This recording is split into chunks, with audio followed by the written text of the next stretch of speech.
So good afternoon, everyone, and welcome to 19 Washington Square North, which is the intellectual center and home of NYU Abu Dhabi here in New York. My name is Michael Purganan. I'm the Silver Professor of Biology here at NYU New York, and I also run a laboratory at NYU Abu Dhabi, and so I spend a lot of time there. And I have the pleasure and privilege of serving as the academic director here at 19 Washington Square North. So over the academic year here at 19 Washington Square North, we host numerous activities from lectures, conferences, exhibitions, and their openings.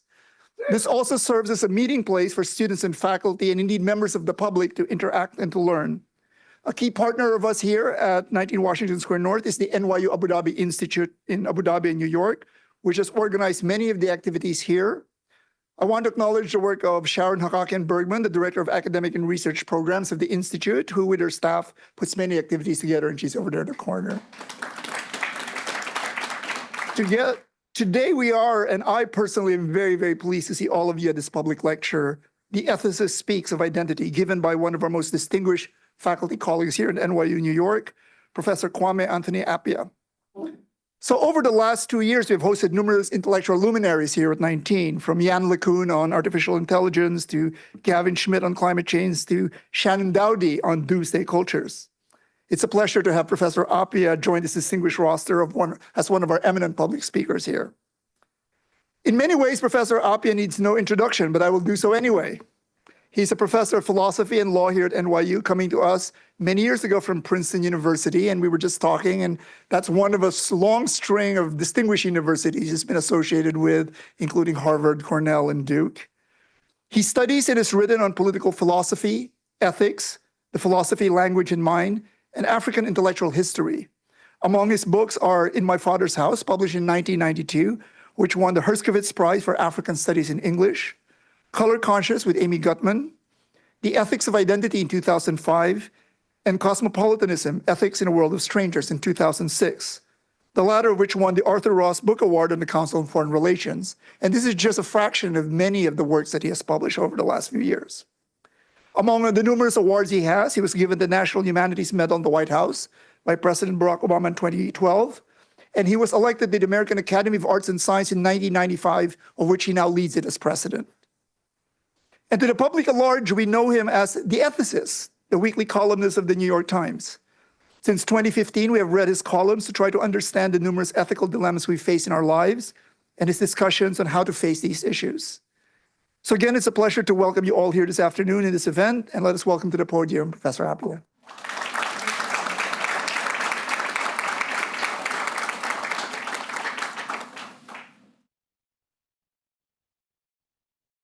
Thank you very much.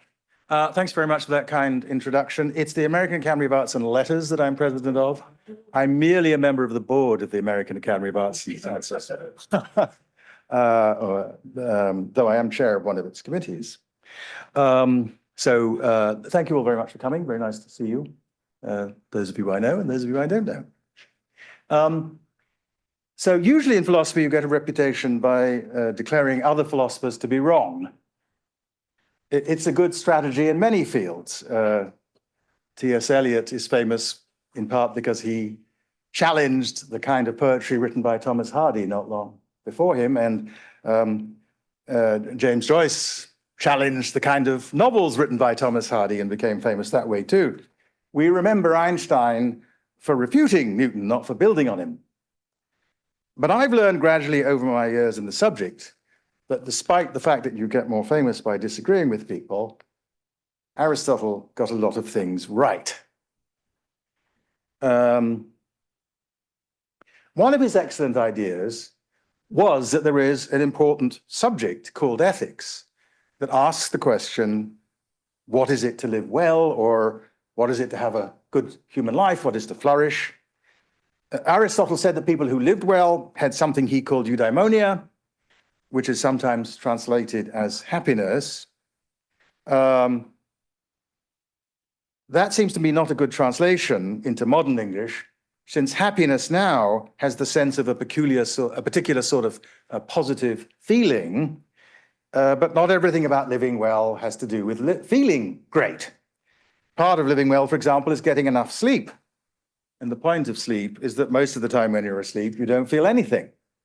So like many philosophers, I prefer to translate eudaimonia as flourishing, or as I did just now, as to speak of living well.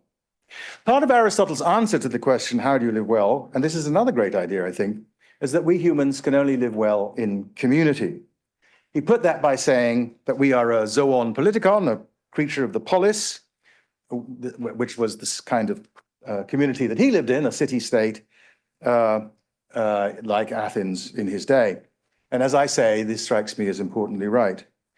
When people talk about ethics these days, they're often asking questions about what people owe to others, which is one of the great challenges of living in community. And if they talk about professional ethics, they're talking about the norms that govern particular roles in people's working lives as journalists or teachers or doctors or managers, professors, employees of businesses and not-for-profit and other organizations like universities. These questions are certainly among the questions that you have to answer if you're going to decide how to live well. A person who's living well is giving others their due, paying what they owe, doing their duty by others. If their job is a respectable job, keeping to the norms of your role is part of living well too. I prefer to call questions about how we treat others, though moral rather than ethical, keeping ethics for Aristotle's broader set of questions. And morality in this sense can't be all there is to ethics. To live well, you have not only to do right by others, you have to take care of yourself. A plausible answer to the great Aristotelian question, one proposed by my friend, the late Ronald Dworkin, who taught here, among other places in the law school here at NYU, is that living well means meeting the challenge set by three things: your capacities, the circumstances into which you were born, and the projects that you yourself decide are important. Because each of us comes with different talents and is born into different circumstances, and because people choose their own projects, at least to some extent, each of us faces his or her own challenge. There is no comparative measure that would enable an assessment, I think, of whether your life or mine is better. What matters in the end is not how we rank against others, it's how we meet our own challenge. And part of that challenge is recognizing our distinctive capacities and working out our own projects, as well as understanding what are and aren't the legitimate claims on us of others, including, of course, as well, not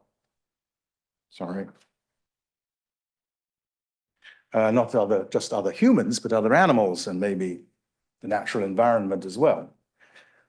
So I've been writing a column now for these many years called The Ethicist, as you mentioned, for the Times, Sunday magazine. Headlines in newspapers, you may not know, are composed by editors, not by columnists. So I'm going to give you some headlines now, but you should remember that I didn't write them. I just wrote the words under them. But here are some. Should I stay at a lab that makes animals suffer? Interesting and important question for many people in the pharmaceutical research area, for example. Is it okay to press your spouse to have a vasectomy before you dump him? What should I do with old racist memorabilia? And so on. So what should I do about my cheating classmate? Question for universities. One thing I've learned in the process, and when I agreed to do the job, I wasn't sure that this would be true, is that the toolbox that ethicists have assembled, beginning with Aristotle and his teacher Plato and his teacher Socrates, does actually turn out to be useful in thinking about the problems that face people in their ordinary lives. In an introductory ethics class, for example, you'll learn about consequentialism, the view that we should pick among our options by evaluating their consequences. There are many varieties of consequentialism because there are many kinds of consequences and many ways of evaluating them. Perhaps the best known form of consequentialism was developed by James Mill and Jeremy Bentham in England in the early 19th century. It's called utilitarianism because it says that the consequences that matter are determined by your impact on something called utility, and the way to evaluate them is to see which option produces the most utility. And so utilitarianism is maximizing consequentialism about utility. Utility can be defined itself in a bunch of different ways. A current favorite is to say that it's a matter of giving people as much as possible as what they want. So it's preference satisfaction. But you'll learn too about ethical theories that focus on duty, on respecting the rights of others. The fancy word for that family of ideas is deontology. And its modern development owes, of course, a great deal to the 18th century work of Immanuel Kant. And you'll learn as well about something called virtue ethics, which actually goes back all the way to Aristotle in the 4th century BCE, which sees the task as developing the task of human life, as developing habits of thought, feeling, and action that are virtuous, like compassion, generosity, and patience, and avoiding such vices as cruelty. For virtue ethicists, it matters not just what you do, but what kind of person you are and how you respond to the world. It's about intellectual and emotional responses, what you think and feel, as well as about what you do. Nowadays, you might also hear in that introductory class, at least if I taught it, about the ways in which our relationships affect our responsibilities, which is a central part of an even more ancient philosophical tradition, going back to Mencius, who was born in the 6th century BCE, and to Confucius, who was born in the 6th century BCE, and to Mencius, who lived mostly in the 4th and 3rd centuries. It's an idea that's very helpful with those questions about spouses. Now, the most surprising thing I think I've learned in reading the emails to the Times' Ethicist column, despite the fact that people think of those as letters, I've never actually received a letter, though there is an address given, is how many of the questions people ask me are about one particular kind of thing you can do, which is to say something. Speech acts. If my inbox is representative, people seem to be obsessed with questions about confidentiality, about secrets, about who can tell whom to do what, who has the authority to intervene with advice or admonishment in other people's lives. And in answering those questions, professional ethics and relationships, two things I've mentioned, are both very important. And one reason I teach a certain amount of Muslim material in my introductory ethics class is because this is actually one of the central preoccupations of medieval Muslim ethicists, the question of what the Quran calls commanding and forbidding, the question of when you should tell other people that they're doing something right or wrong. And they have a very interesting developed set of theories about this.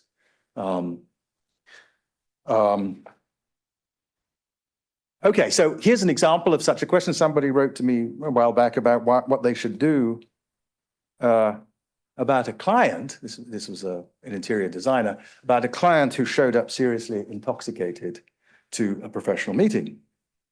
The question said, well, there are protocols in place for dealing with professionals who are on site and under the influence of drugs or alcohol. There isn't anything in place, to my knowledge, about the responsibility a professional has towards clients who present themselves in a state of intoxication. Part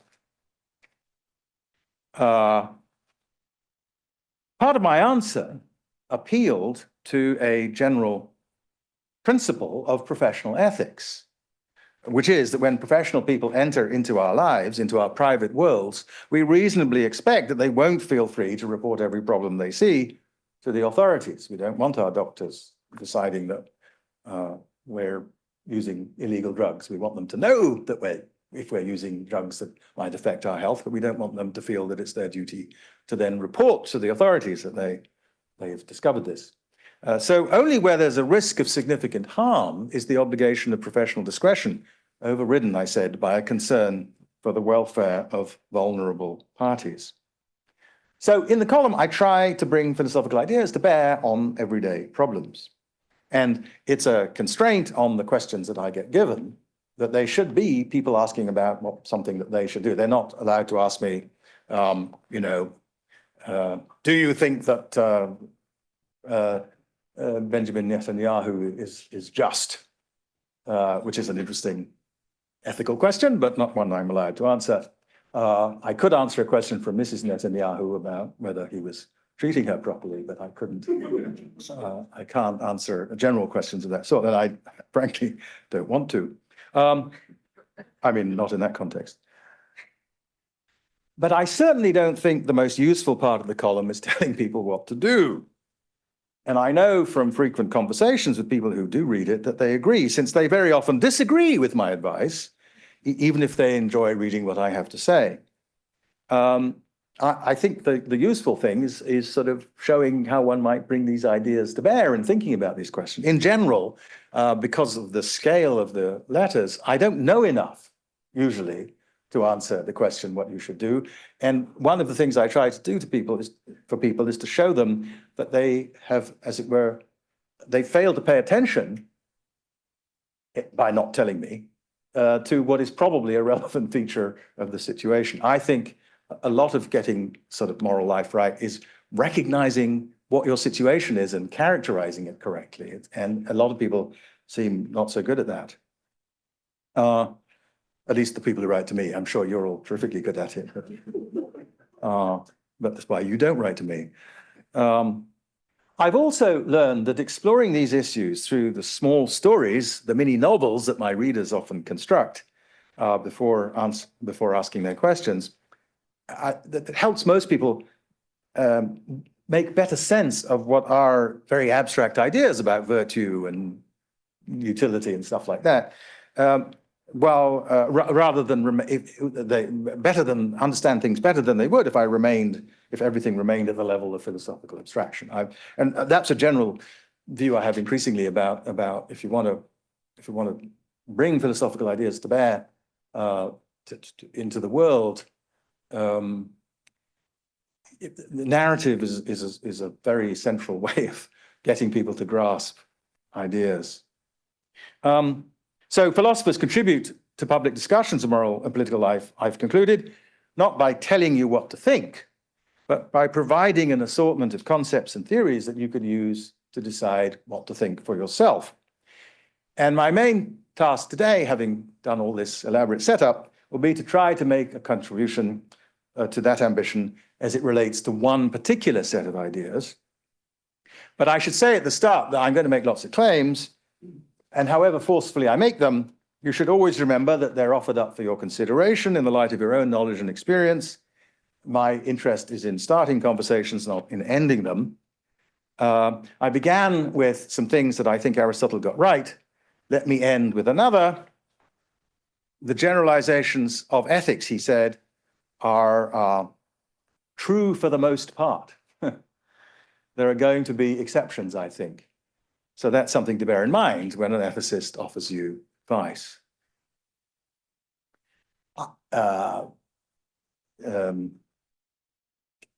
Casuistry, thinking about cases in the light of other cases, one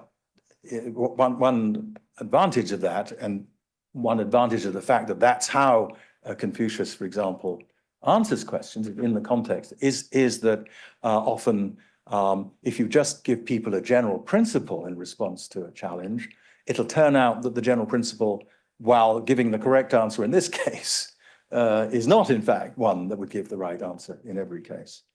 Okay, so I think one of the great tools in living our lives, and therefore for ethics, are our social identities.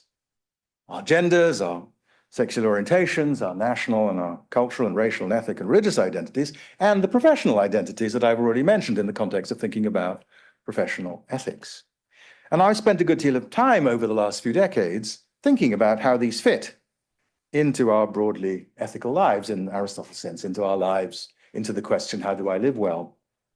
I wrote a book more than a quarter of a century ago called In My Father's House, which you kindly mentioned, that was in part about racial and national identities, modern identities in Africa of a racial and a national kind. And like a responsible philosopher, I published a new book a decade and a half later, whose subtitle is Rethinking Identity, which came after my 2005 book, The Ethics of Identity. So I recorded some of the ways in which I changed my mind about these issues over the years. One virtue of publishing books is that people criticize them, and you learn from their criticisms. So just sitting away at home trying to get things right without putting the ideas out into the world isn't a good way to make progress just for yourself. And so that rethinking book, which came out a few years ago, is called The Lies That Bind. And its aim is, unlike the titles of columns, the titles of books can be written by these. So insofar as there's an interesting pun in there, I'm going to claim it for myself. Its aim, the aim of the book, is to use stories, as in the column, as well as arguments, to explore some ideas about gender, creed, color, class, and culture as sources of identity.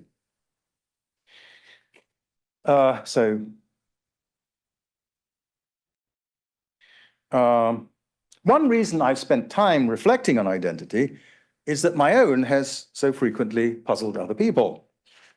Over the years and around the world, taxi drivers, who are usually great amateur sociologists, have sized me up. So a brown-skinned man gets into a cab and talks with a vaguely British accent, that's me. If the taxi driver is brown-skinned too, which he often is, they're often trying, I suspect, to see if we have some sort of affinity, if our both being brown will lead to the discovery that we're both something. In Britain and in Abu Dhabi, there are South Asians who try out their Urdu and Hindi on me to see if that is, and then often they're a bit annoyed that I, in their mind, pretend not to understand them. And the brown-skinned Parisian who thought I was from Belgium, which I took to be, I mean, is that a compliment or not, I suppose?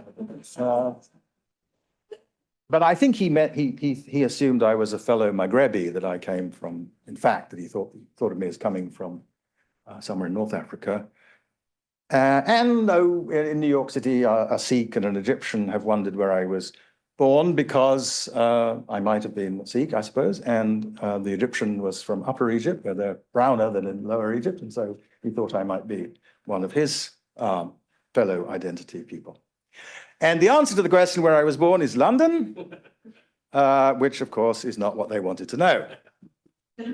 So what they meant was, is something that people sometimes ask by saying, well, where does your family come from originally? To which, of course, all of us can answer, Africa. But more bluntly, they want to know, what are you in one of these identitarian ways? So the answer to this question of origins, the where question, if not the what question, is that I come from two families in two places pretty far apart. By the time I was born, my mother had lived in London off and on since her childhood, but her real home was far away in atmosphere and distance, if not in distance, on the edge of the Cotswold Hills, where she'd grown up on a farm in a tiny picturesque village on the border of Oxfordshire and Gloucestershire. And I promise you that Filkins really is that picturesque, and it's where my grandfather lived. And my mother was born. And then my uncle lived, and my cousin farms there right now. As a result, well, my mother was sheep, if you're interested. I mean, that's what he farms. And this is the Cotswolds, and they've been farming sheep there for 1,000 years. And it made them rich, which is why the Lord Chancellor in the House of Lords sits on the woolsack, which represents wealth. So while my mother was, in a sense, a Londoner when I was born, she was at heart an English countrywoman who was working in London, though she spent a fair amount of time living abroad during and after the Second World War in Russia, Iran, and Switzerland. Not surprisingly, perhaps, given her international experience, she found a job in an organization in London that was working for racial harmony in Britain and its empire, but largely by supporting colonial students. And so my mother went to work for an organization called Racial Unity. And that was how she met my father, who was a law student from one of those colonial law students from the Gold Coast. He was an anti-colonial activist. He was the president of the West African Students' Union, which is probably why they met, and a representative in Britain of Dr. Kwame Nkrumah, who was to lead Ghana to independence in 1957, just a few years after I was born. So you could say my mother practiced what she preached. So there they are. The other side of my family then came from Ghana, more precisely from Asante, a region in the heart of the modern Republic of Ghana, where my father was born in Kumasi, its capital, the town where I grew up. My father's lineage, as he taught us, could be traced back to a man called Kwame, an 18th century general whose successes in battle won him the right to a great tract of land on the kingdom's edge. And that's one of my names too. My middle name is Kwame. He was a member of a military aristocracy that created the Asante Empire, which dominated the region for 2 centuries before the British conquered the Asante. And his name, as I say, is one of the many names I ended up with. I actually ended up with all these names because there was much speculation in the British press about what I was going to be called before my parents got to the place to file the name. So all the names that had been speculated on were actually written on my birth certificate.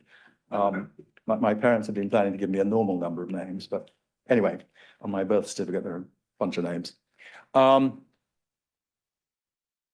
So my father raised us with stories of his family, and he published some of them in his autobiography. And in a sense, though, it wasn't really our family, my sisters and my family, because just as my mother's family, being patrilineal, thought you belonged to your father's family, my father's family, being matrilineal, thought you belonged to your mother's family. So I could have told those taxi drivers that I didn't have a family at all. Of course, in fact, both families were very sweet to us, but technically we didn't belong to either. So The Lies of Bind is full of family stories like this because I wanted to explore the ways in which narratives like these shape our sense of who we are, and very much shaped by these stories. Each person's sense of self is bound to be shaped by his or her own background, beginning with family, but spreading out in many directions, to nationality, which binds us to places, to gender, which connects us with roughly half the species, and to such categories as class, sexuality, race, and religion, which all transcend our local affiliations. So 5 of the chapters of The Lies That Bind are focused on one species of identity: creed, religion, country, nationalism, color, race, class, and culture. But as you can see, creed, color, country, class, and culture gives you 5 Cs. So that's why I did that. But having listed those things, I think it's a perfectly reasonable question to say, well, what on earth do they all have in common? They are, after all, rather different from one another.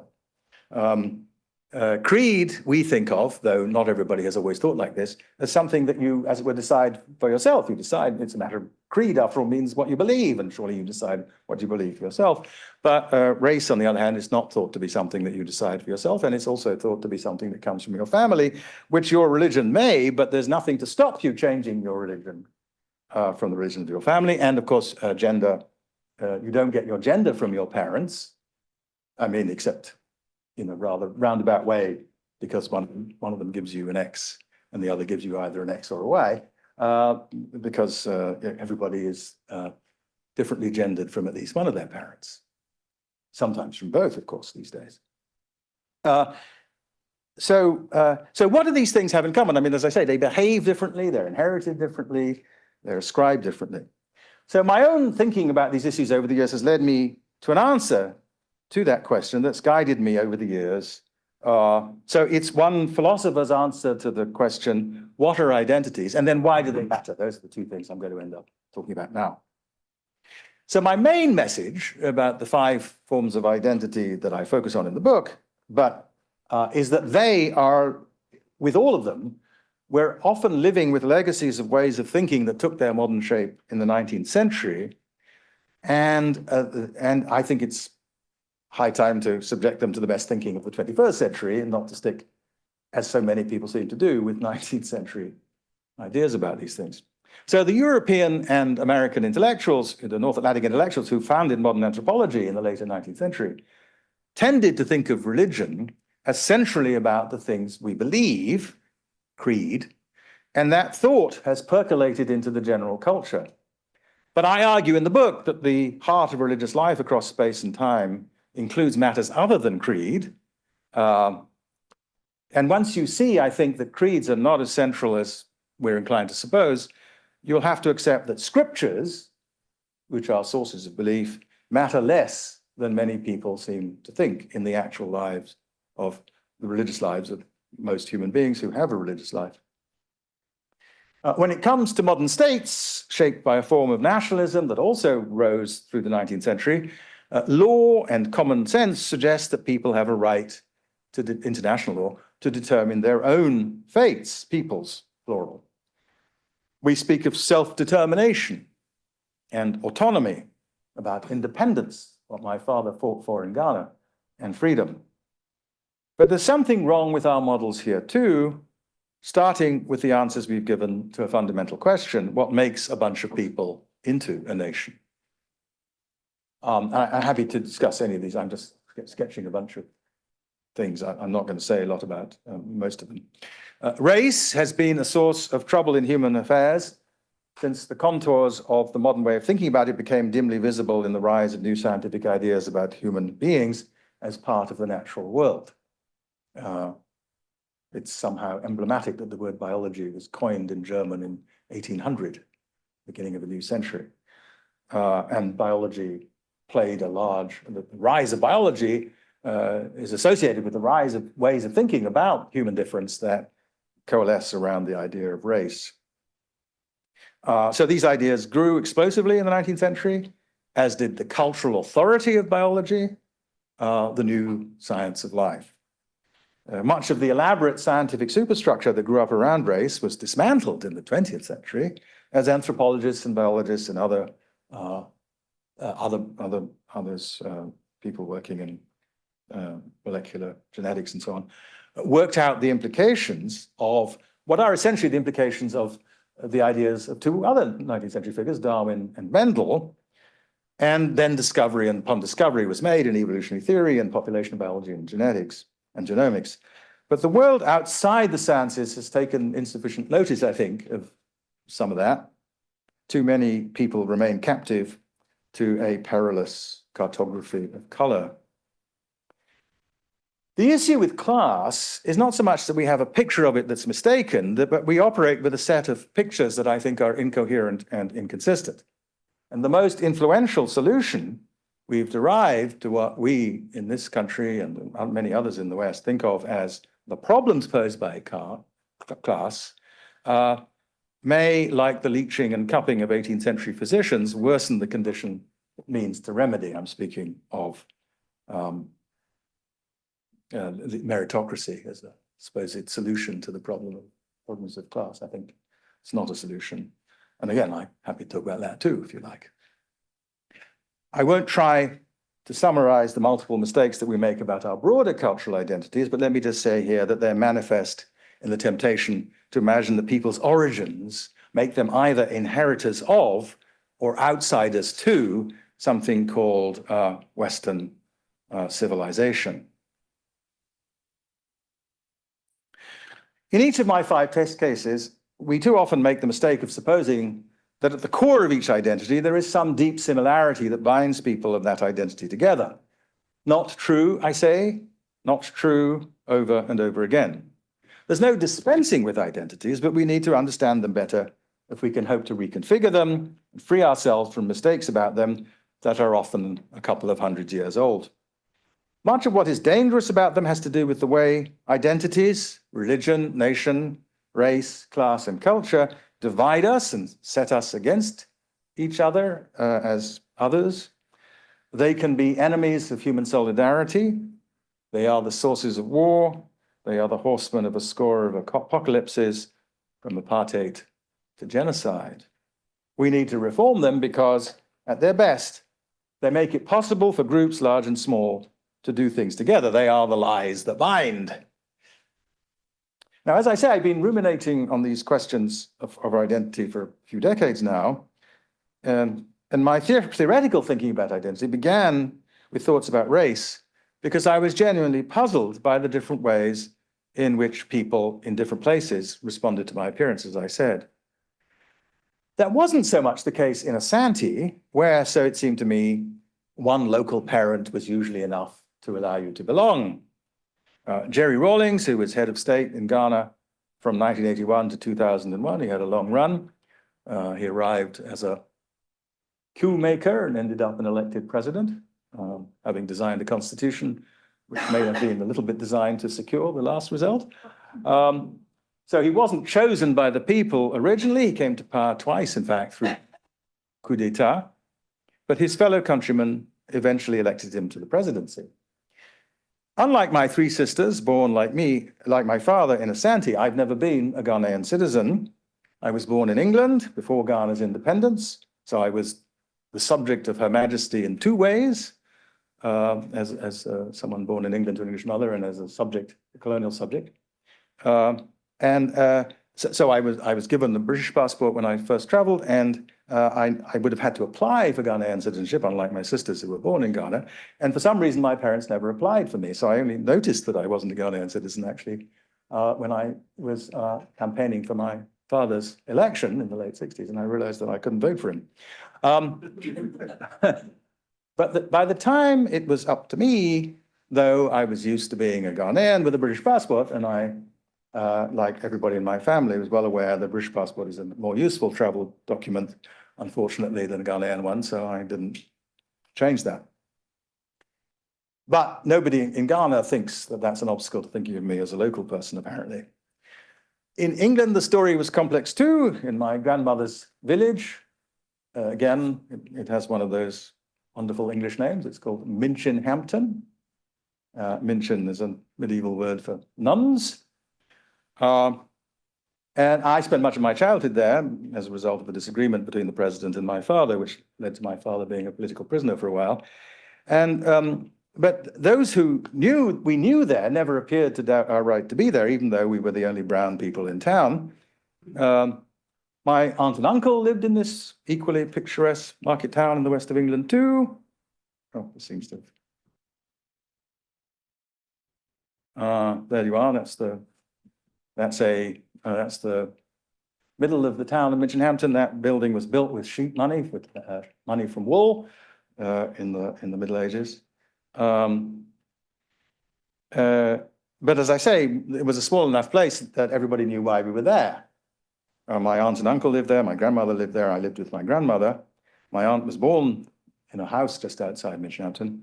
And my grandfather had spent time as a child at a house in the valley, which belonged to his uncle, whose mill had once woven cloth for the tunics of British soldiers and the green baize for billiard tables, two important kinds of cloth. My great-grandfather was the MP for this town, which is the next nearest big town to Minchinhampton.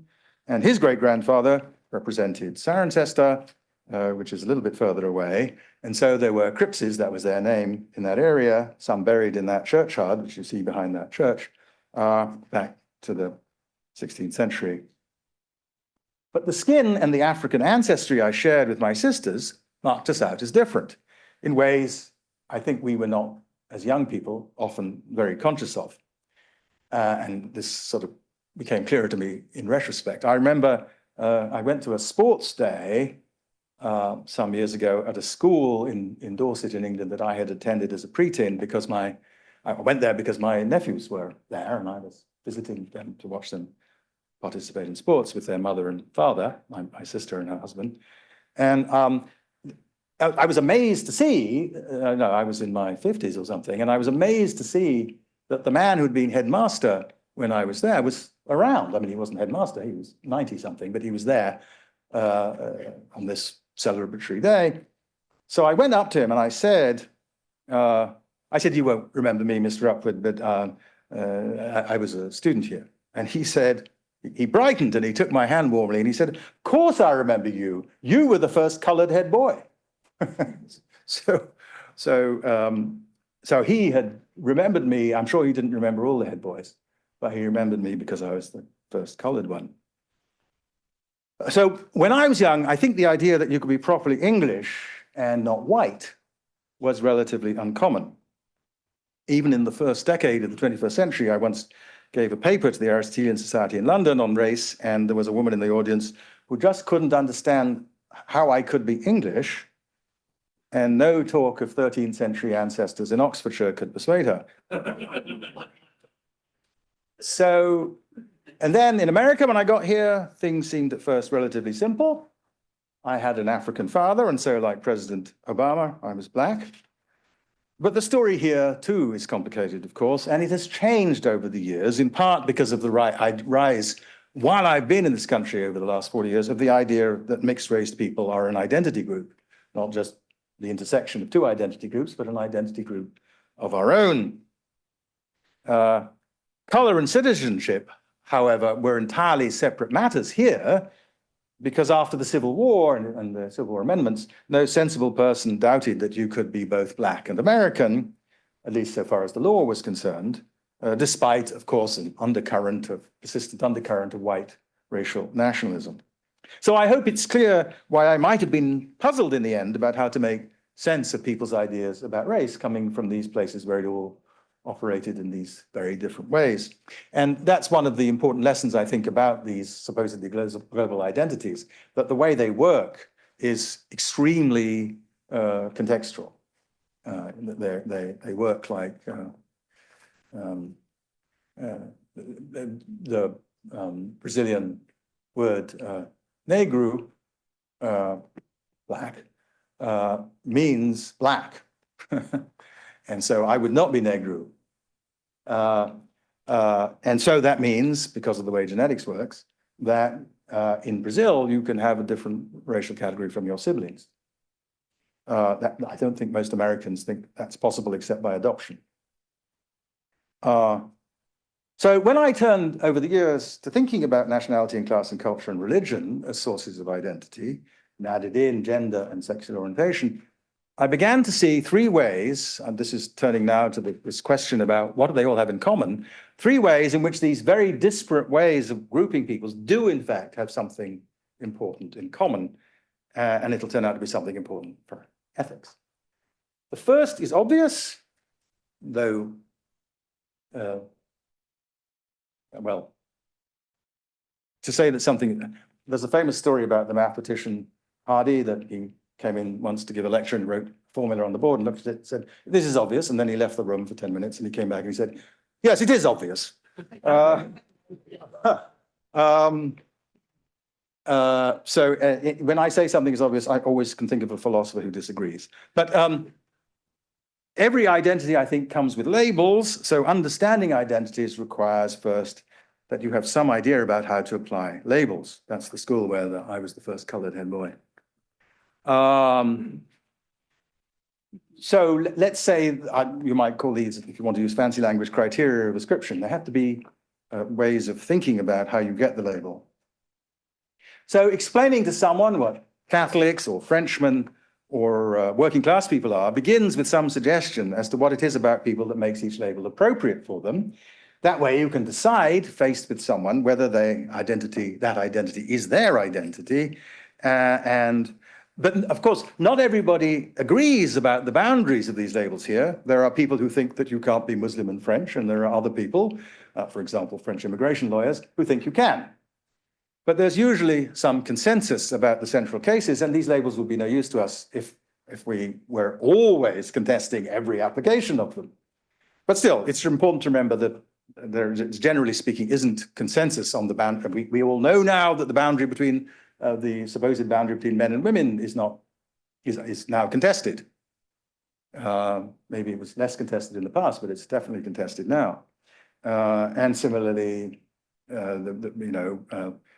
I met a lot of people when Barack Obama was elected president who thought that it was obvious that he wasn't black because he had a white mother.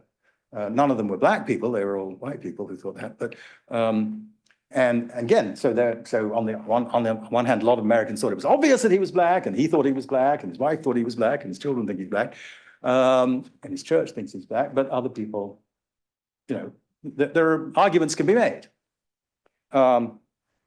This is important because I think that this is an argument for just a little philosophical aside, this is an argument for nominalism about these things, for the idea that the label plays a central role in defining the category, that the category can't be defined except by talking about practices of naming, and that means that, in particular, because of these contests, there is often no answer to the question what someone really is. There's just views about what they are.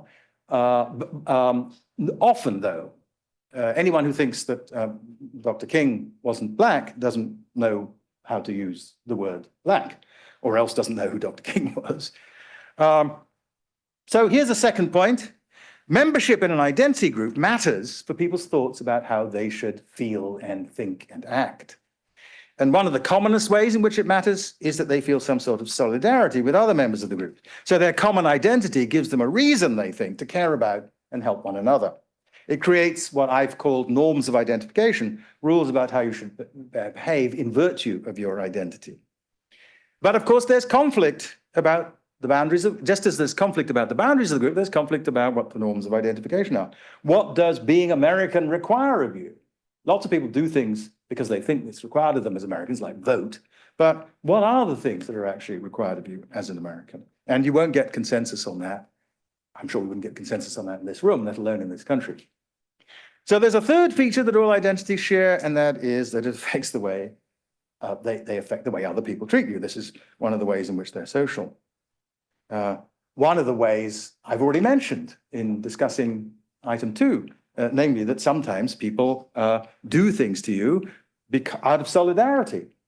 They treat you, you know, somebody sees you with your American accent in Rome and they say, oh, there's a lost American, and they think I'm an American, I should help. But among the most significant things people do, of course, with identities is use them as the basis of hierarchies of status and respect and of structures of power. And in many places in the world, one ethnic or religious group regards its members as superior to others and assumes the right to better treatment. So there it is.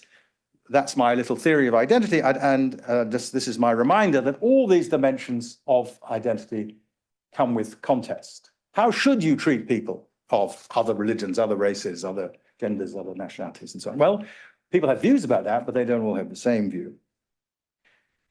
And this is, a thing to say about these labels is that they are a social possession. They don't belong to us individually. And morality and political prudence require us to make sense of them in a way that allows them to work for everybody. Over the course of my lifetime, I've watched, learned from, and participated in the reshaping of what it means to be women and men, and yes, sometimes neither, in the various interconnected places that I've lived my life. Without the reshaping of gender that has increasingly liberated us all from old patriarchal assumptions, I couldn't have lived my life as a gay man, married to another man, making a life in public and in private ways together. So this life has been made possible, my life, our life, my husband and me, through other people's struggles, in ways both large and small, and by my taking small risks over the years with friends and employers and family. If I had stayed in Ghana, where I grew up, I would have, like other lesbian and gay Ghanaians, a long road still to travel. Homophobia is currently a big problem in Ghana, more of a problem than it was when I was growing up, in part as a result of a campaign by American evangelicals to make it so. But in the meanwhile, women in Asante, who were always more autonomous than in many other parts of the world, the point that Amartya Sen has often made about Africa, that it's actually a place that women traditionally in much of Africa have more autonomy than in parts of Asia, like India, where he came from. But they've seen their options grow and prosper, in part by recognizing that much that was assumed impossible for a woman because she was a woman, because of what a woman essentially was, could be made possible, and that a world of empowered women is enriching for all of us, including the men and the non-gendered people. So there's a liberal fantasy, I think, in which identities are merely chosen, so we're all free to be what we choose to be. But identities that don't make demands on you are useless. Identities work because once they get their grip on us, they speak to us, as it were, with an inner voice. And because others, seeing who we are, make calls on us too. If you do not care for the shape your identities have taken, you can't simply refuse them because they don't just belong to you. You have to work with others inside and outside the labeled group in order to reframe them so that they can fit you and others better. And you can do that collective work only if you recognize that the results must serve other people as well. So all these modes of identity can become modes of confinement, but they can also give contours to our freedom, as working class and gay and lesbian and national and religious identities have done in struggles all around the world. Women have worked together across class and language and religion and nation in a global struggle against sexism and oppression on the basis of gender and inequality. Social identities connect the small scale where we live our lives alongside our kith and kin with larger movements and causes and concerns. They make a wider world intelligible, alive and urgent. They expand our horizons to communities larger than the ones we personally inhabit. And our lives must make sense at the largest of all scales as well, because we're denizens of an age in which our actions in the realm of ideology, as well as in the realm of technology and economics, increasingly have global effects. So when it comes to the compass of our passion, our concern and compassion, humanity as a whole is not too broad a horizon. Sometimes. We live with 8 billion or so fellow humans on a small, rapidly warming planet. The cosmopolitan impulse that draws on our common humanity is no longer a luxury, it has become a necessity. And encapsulating this ancient ideal, let me draw on a slave from Roman Africa, a Latin interpreter of Greek comedies, a writer from classical Europe who called himself the African. Here is how Terence, Publius Terentius Appiah, Publius Terentius the African, writing more than 2 millennia ago, put it. Homo sum, humani nihil a me alienum puto. I am human. I think nothing human alien to me. That is an identity that can bind us all. Thanks.